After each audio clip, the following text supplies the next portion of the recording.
काय आहे? काल परवा कर्नाटक मध्ये यांनी निर्णय केला, काय निर्णय केला?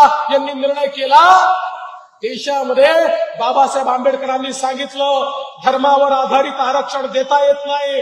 त्यांनी सांगितलं आरक्षण हे केवळ समाजावर आधारित देता येतं.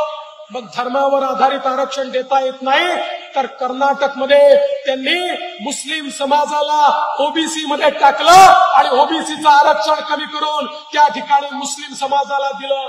मुस्लिम समाजाला त्या ठिकाणी मदत केली पाहिजे याबद्दल आमच्या मनात ना नाही, पण ओबीसीचं आरक्षण कमी करून मुस्लिम समाजाला जर आरक्षण दिलं जात असेल तर काँग्रेस आणि राष्ट्रवादीला या ठिकाणी जाब विचारावा लागेल. देशात तर यांचं सरकार येणार नाही, पण दुर्दैवाने जर यांचं सरकार आलं तर यांचे मनसुबे काय आहेत ते बघा.